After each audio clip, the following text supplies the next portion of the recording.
Vanakkam, Om Swastiastu. Om Swastiastu.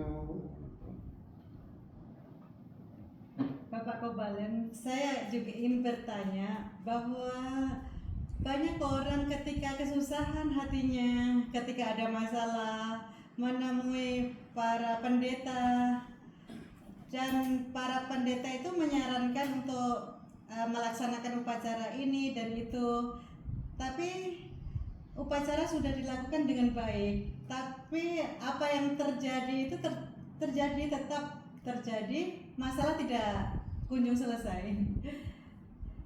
Jadi menurut Bapak, menurut konteks sosial, gimana kira-kiranya? Oke, terima kasih. Ini menggelitik pertanyaan ini benar-benar memberikan saya untuk memberikan sebuah penjelasan. Penjelasannya begini, bahwa pertama pendeta tadi orang baik.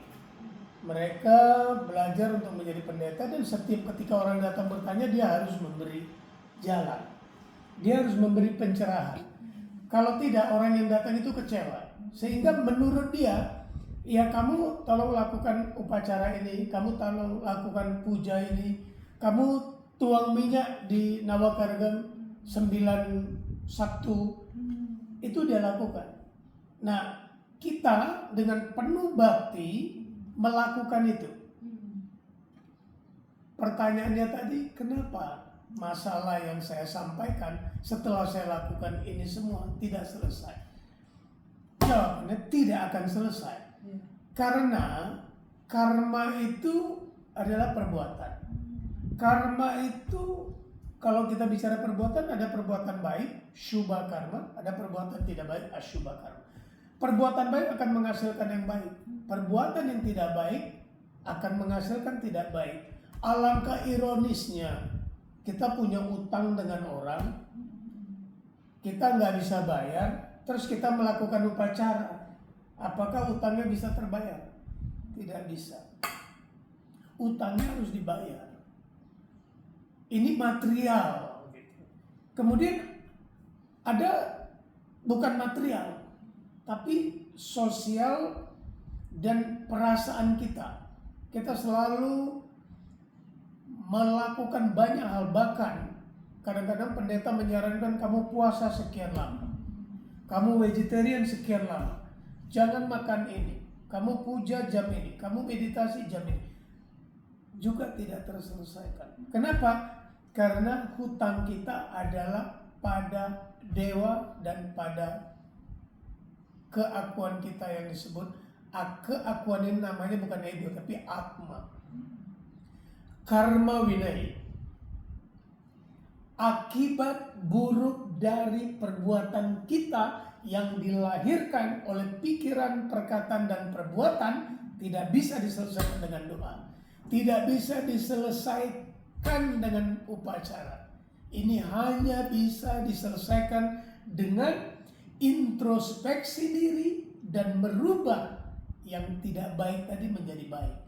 Ini akan berubah hanya dengan cara yang gampang, bukan dengan cara upacara, tapi dengan cara minta maaf dan berhenti melakukan itu. Kadang banyak sekali kan orang meditasi, menguasai agama, sarjana agama, menguasai caturweda, menguasai membaca buku-buku, tapi selalu negatif kepada orang, selalu merendahkan senior-seniornya. Bahkan tidak jarang banyak orang yang merasa pintar merendahkan gurunya. Hari ini Kali Yuga, akhir zaman, banyak anak yang sudah tidak mengikuti aturan orang tua, merasa lebih pintar karena merasa dunia ada di tangannya. Karma yang paling bahaya adalah karma yang dilakukan kepada orang tua, kepada guru, kepada atasan. Ini karma yang tidak bisa dibayar di dunia ini. Oleh sebab itu bahwa menyelesaikan karma adalah dengan perbuatan. Karena karma adalah perbuatan, bukan dengan puja dan ritual. Setelah melakukan kewajiban kita dengan perbuatan baru pergi berdoa. Jangan berdoa, meditasi, yoga, vegetarian, tapi perbuatannya tidak terhenti. Selalu negatif dengan orang.